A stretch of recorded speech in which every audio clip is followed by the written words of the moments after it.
it's finally time to start some seeds. I'm on week 14 of my seed planting timeline, and today I'm starting onions and leeks. Now, for those of you who are new, welcome. My name is Marcia, also known as the Black Thumb Gardener. I'm based in Canada, USDA Zone 6, where I share all things gardening sprinkled with a bit of travel. If you're new here, I'd love for you to subscribe, and if you're returning, welcome back to my channel.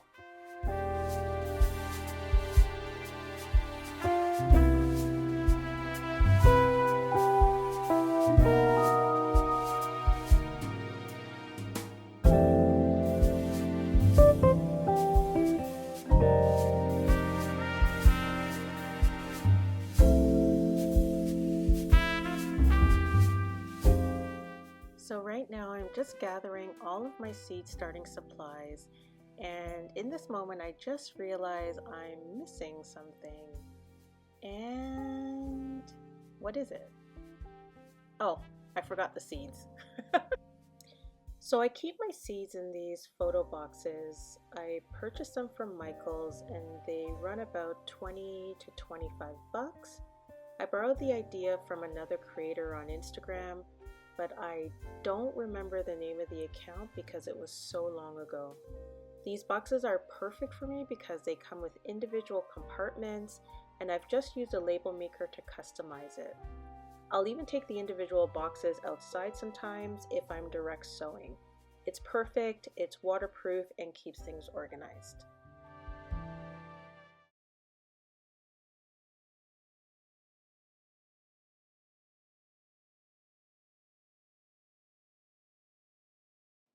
Before I start, I'm going to cut up this roll of wicking mat that I purchased in Vancouver at the West Coast Seed Store.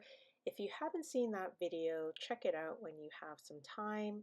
I'm doing this in advance because I'm going to be starting a lot of seeds this week, and the Grow E system that I purchased from West Coast Seed, it's amazing. It's great because it's self-watering using this wicking mat, but as you can see from the existing mat that I have there, it's not really good after a few uses, and I've used this for probably like 3 or 4 years. So I'm trying to add a new mat so that it actually wicks the water better than using one of those older mats. And unfortunately, because I live in Canada, I can't seem to find the replacement wicking mats that Gardeners sells, and Gardeners only sells to customers in the US, so this is my last resort, and I think it's gonna work out well.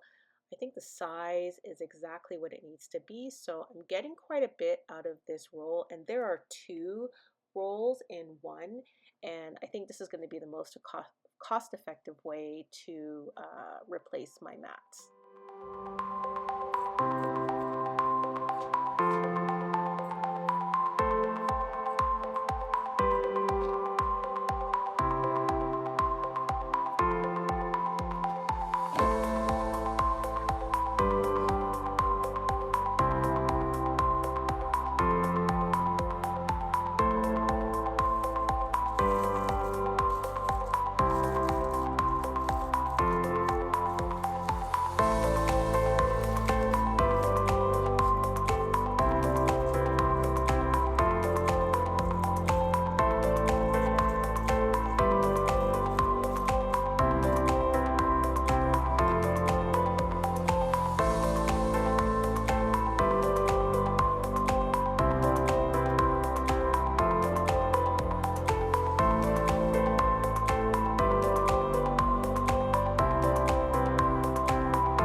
starting seeds indoors, I always use seed starting mix. I very rarely use potting mix, and if I'm going to use potting mix, it's going to be to start something like ginger or sweet potato slips. I personally just prefer the seed starting mix, but do what works for you. I've seen a lot of gardeners use potting mix and they just sift it so that it's finer, but seed starting mix just works for me. I personally like Pro Mix, but again, I'm using Jiffy here because I could not find Pro Mix at my local big box store. But for now, this is going to work. I have no issues with Jiffy. I also will pair this with the Jiffy Youth seedling mix, and that is when I need to pot up my seedlings and I want to transition from the seed starting mix to the young seedling mix. And I think that's a perfect pairing if you're starting seeds indoors. This is the reason why I start seeds in my basement. You can see that I just transitioned from my table to the sink. It's great because I have quick access to water.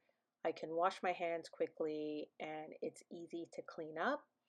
But right here, I am just mixing up the seed starting mix with water. It takes a while for the water to hydrate the seed starting mix, and that is because of the peat that's in the seed starting mix.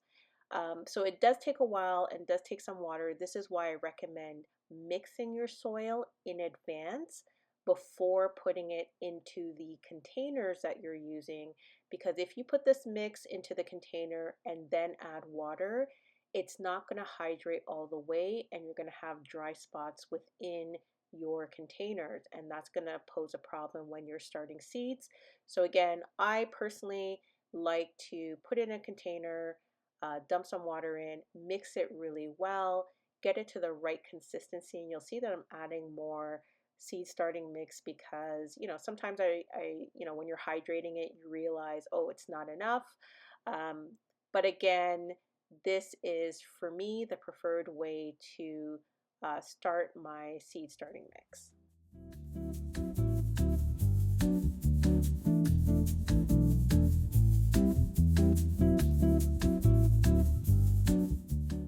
I'm spending time ensuring I have the right consistency here because this is the most important step for me. I'm looking for a texture that is not too dry and not too wet. I want there to be even moisture, and when I squeeze it feels like a wet sponge, but it's not dripping.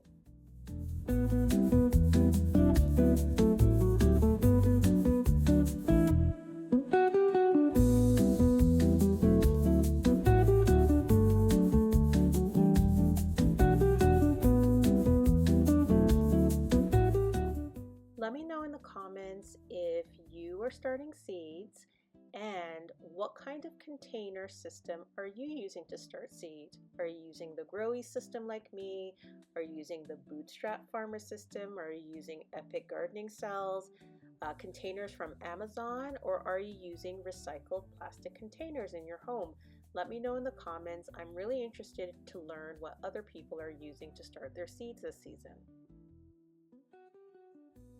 If you're new to seed starting or you need a refresher, I highly recommend my seed starting guides available for free on my website.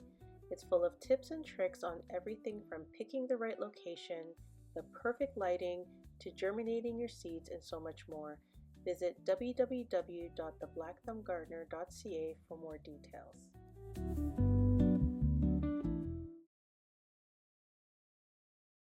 You'll see that I spend a lot of time packing in every single cell.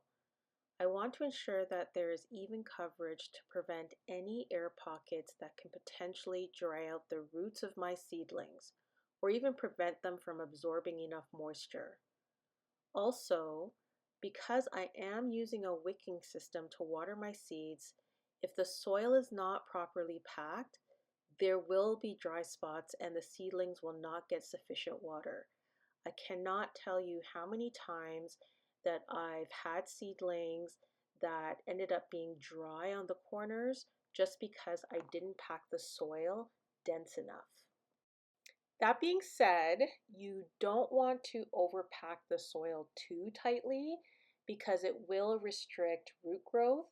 It'll reduce the aeration in the soil and it will hinder drainage sometimes. So I do a gentle, firm soil pack, and that's enough. You'll see that I'm just packing in each cell, just making sure it's touching the bottom, and then I'll do a layer on top, and that's it. Now, just a quick reminder that this is a soil-free mix, and I know I keep referring to this as soil. In my mind, it's just easier to just call this soil. But again, this is not a soil mix. It just has peat, vermiculite, and the intention is just to get the seedlings started. This will not feed seedlings. So this is why it's important that either you're adding fertilizer when necessary, or once the seedlings are strong enough, you're potting them up into something more substantial. That's why I recommend the young plant mix from Jiffy. Once your seedlings have sprouted, they've gained some height, and then you can pot them up into that young plant mix. They need more food. This is just not enough to sustain them throughout the growing cycle. Now, I will say that the difference between the Jiffy and something like Promix or even Miracle Grow is that those seed starting mixes will include some fertilizers. So I strongly suggest that you read the labels of the products that you're buying just to be safe, because some of the products will include some level of soil or some level of soil and fertilizer. So I would just remind everyone to read your labels and ensure that you know what's included in the seed starting mix. Now, if you're not into reading labels, that's okay. Then I would recommend that you just go to potting mix. I would sift your potting mix first, and that would be a great seed starting mix. Potting mix usually includes some form of fertilizer. It usually has enough to sustain seedlings for a while. I still think you need to add a fertilizer, however, but that's the easiest way to not bother with all of these issues as to what's inside a seed starting mix, and just go straight to potting mix. And that way you really don't have to buy two separate products. You can just buy potting mix and use that throughout the entire growing season. Now you may say to yourself, Marcia, with all of these issues, why do you even bother with seed starting mix? Well, the reason for me why I use seed starting mix is one, the finer texture. I just find seed starting mix to be really nice and fluffy, and it gives a great start to my seedlings. You can sift potting mix if that's your thing. I just don't want to be bothered with it, so that's why I use seed starting mix. The other reason is because it's a sterile medium. So it doesn't have any weed seeds, doesn't have any fungi, pathogens, especially those fungus gnat eggs.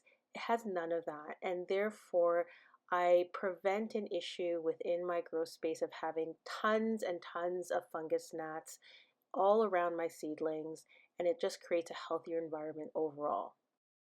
Now, this doesn't mean that you'll never have fungus gnats in your grow space. As I pot up my seedlings, I'm adding more soil into my environment, and that's just naturally going to create a fungus gnat issue, but it won't be as bad as starting my seeds in potting soil and having them sit there through the entire grow season.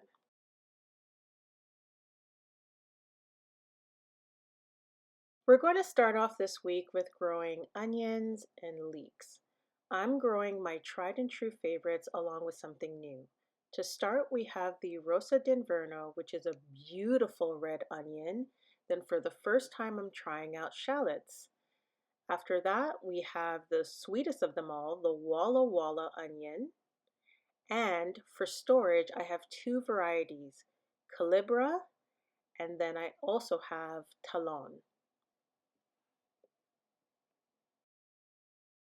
Labeling is extremely important.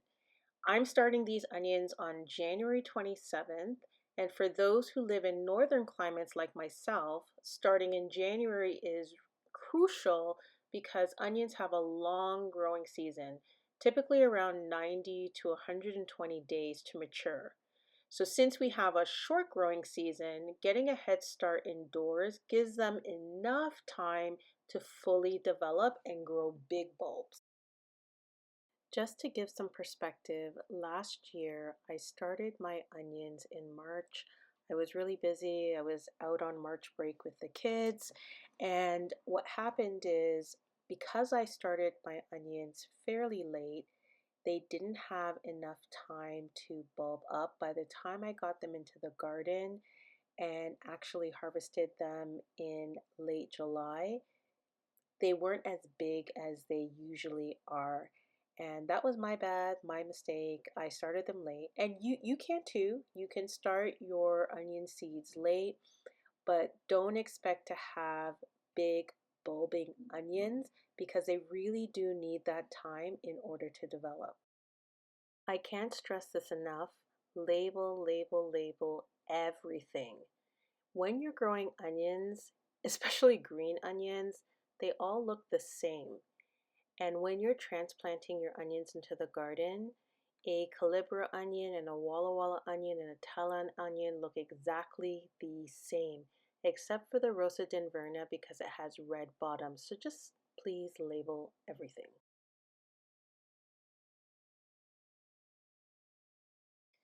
This is an old label I'm reusing. I think that was sage from March. I don't even know which year. I have not ordered my restock of labels, so for now I'm going to use what I have. I really love these labels just because they're waterproof. I like the size, I like the width. They fit nicely in all of my containers.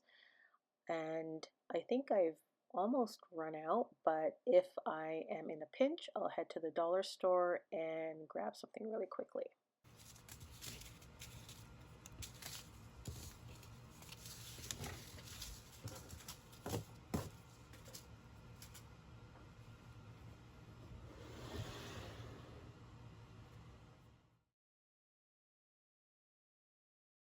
The Grow Ease kit that I have has about 24 cells. I'm going to use one full row for the Walla Walla, Rosa d'Inverno, and the Calibra onions because those are my favorite varieties. And then I'm going to split a row between the shallots and the Talon onions because I'm not really a fan of the Talon and the shallots are new, so I really don't want to take up a lot of space.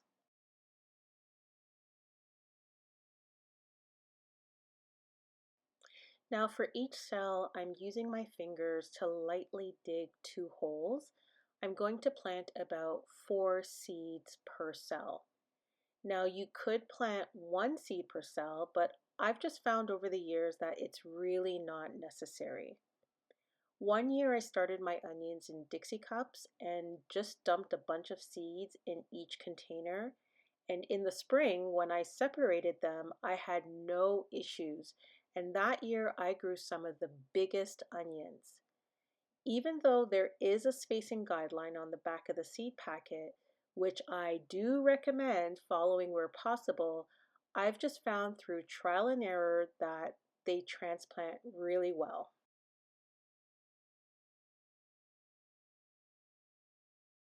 When you decide to start onions from seed, it's important that you choose the right variety for your region.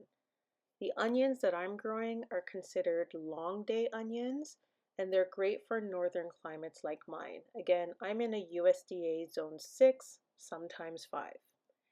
Remember, I have a shorter growing season because I'm in the north, so when I plant my onions outside, they require more daylight hours to grow.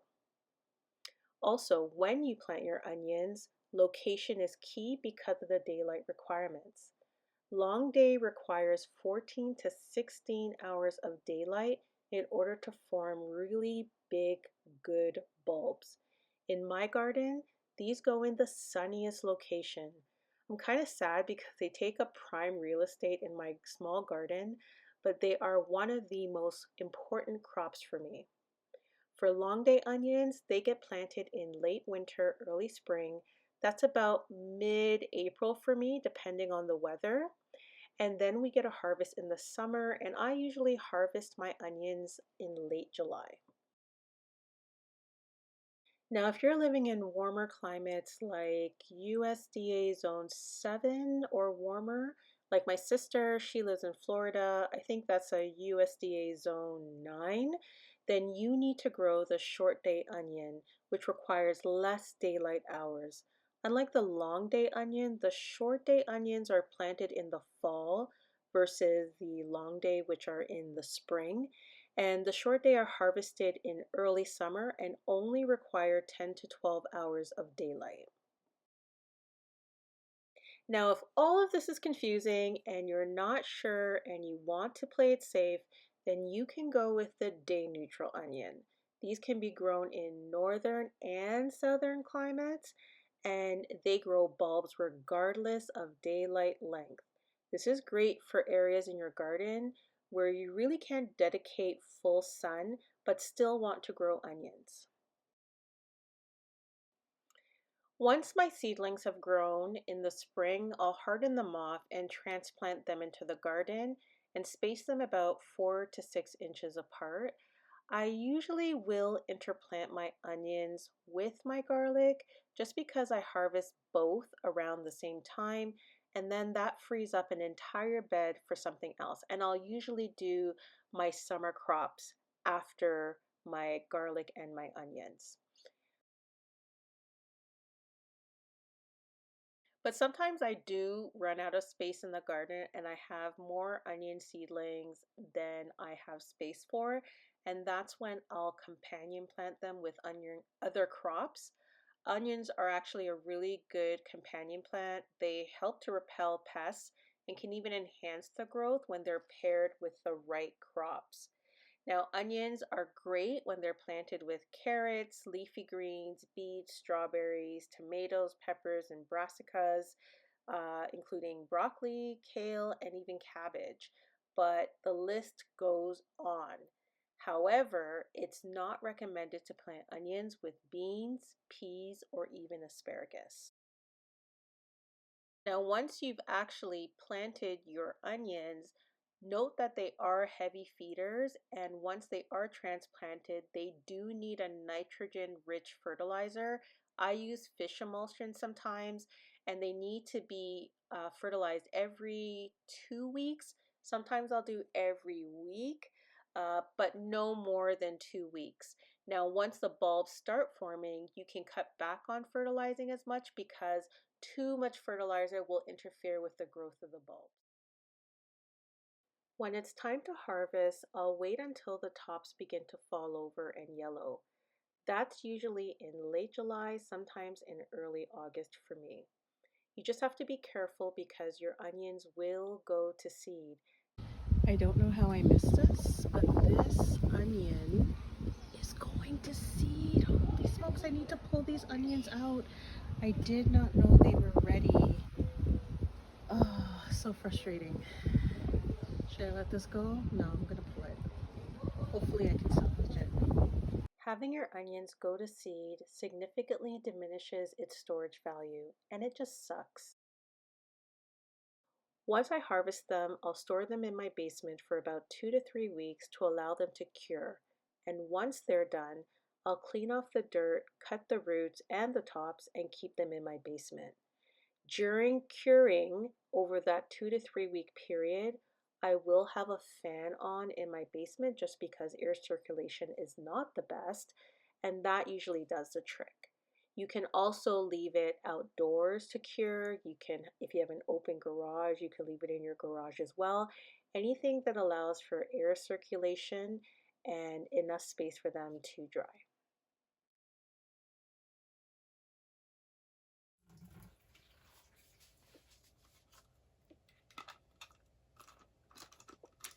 So once I've put the seeds into each cell, I will top it off with a spritz of water, and that's just to make sure that the soil stays in place and also ensuring that the seeds adhere to the soil. Now, I don't know what's going on with this spray bottle, but it's not working. I even tried adding more water to the bottle, thinking maybe that's it, but I don't know what it is. So I have a backup. I'm gonna go get another spritzer that I use for my plants upstairs. So be right back.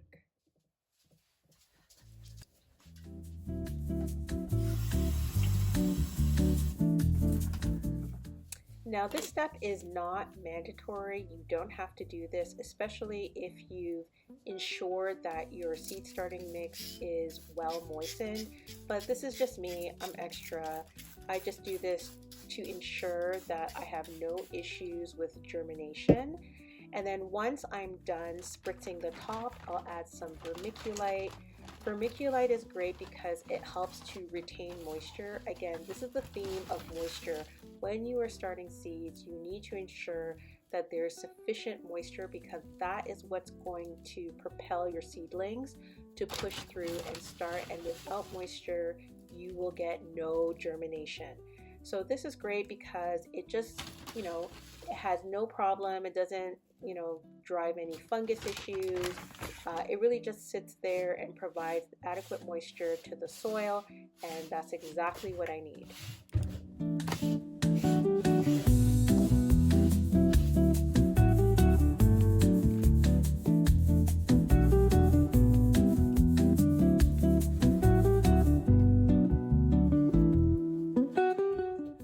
And just because I'm extra, I'm going to spritz the top of the vermiculite as well. Again, adding the vermiculite, spritzing the top, it's not something that's required. This is my process. Do what's right for you. But I have found that this works for me. I usually get 100% germination on the seeds that I start. So I'm not changing my process, but you can try it and see if it works for you. And if you do, let me know in the comments below.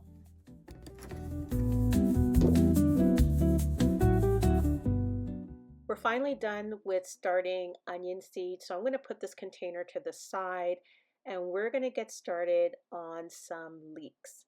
Now, I have started leeks before. I think I started leeks last year and I don't know what happened to them. I don't know if I transplanted them or if I transplanted them and they disappeared. I have no idea.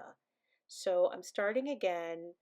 I'm using a smaller Grow East tray. This is a 12 cell tray. It's great for things that you don't really want to commit to, you just want to try out, or if, sometimes you're using the 24 Grow East cell, and depending if you're putting in multiple seeds into that cell, you can have things that grow at different rates. And it really sucks because uh, it impacts the height to which you raise your Grow East kit closer or further away from the light. So I just like to sometimes separate things into different containers, and that way I can manage the height levels. And you'll see what I mean in a moment when it comes to height levels. Getting the right amount of light is important for seedlings.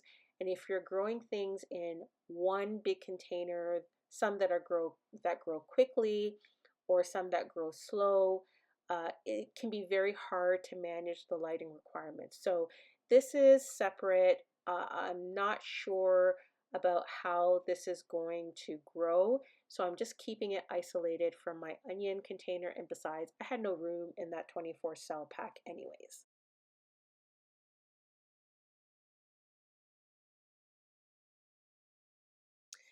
So I'm growing two different varieties of leeks just because I wanted to try two different varieties.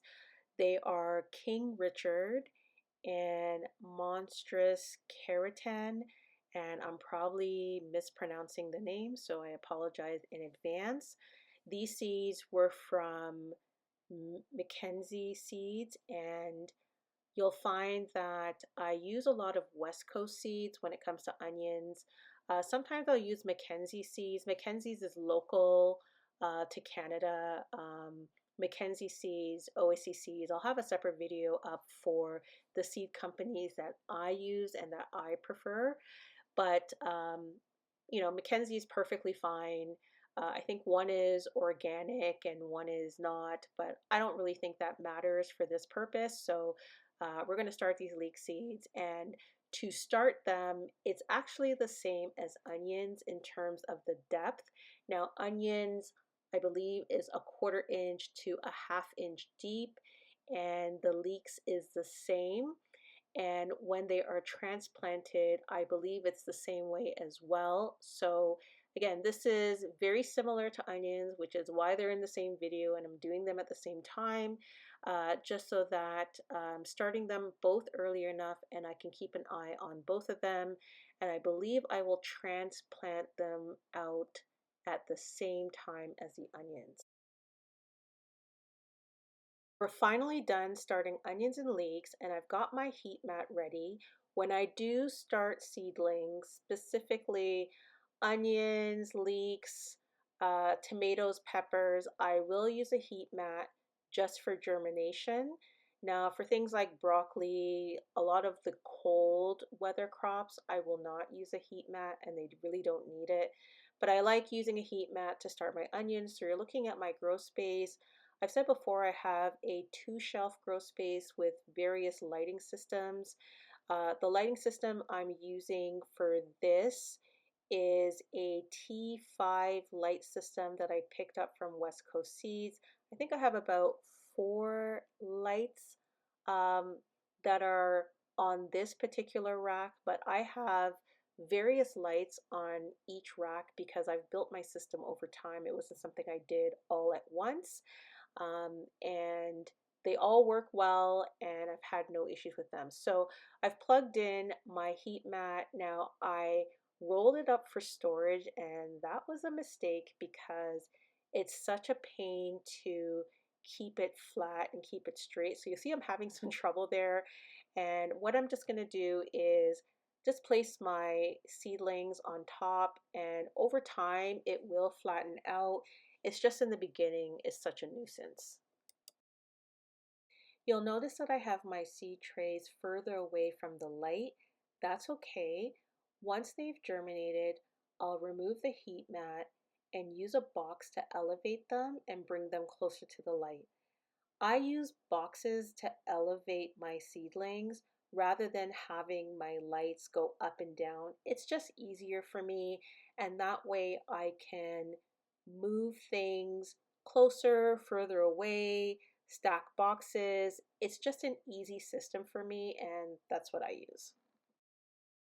If you're growing a lot of seeds indoors like I am, I highly recommend an automatic light system. This is a power bar with a timer included, and it's amazing. Right now I'm trying to figure out what time it goes on and off for a total of 16 hours of daylight.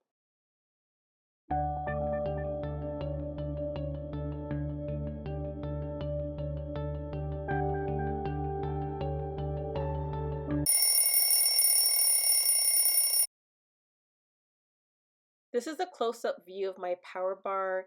You can have several settings. You can have 7 different programs running. You can run it on different days of the week, but I'm going to start at 6 a.m. and then I'm going to end at 7 p.m. And that's going to give me 16 hours of daylight for my seedlings, and this program's going to run Monday through to Sunday.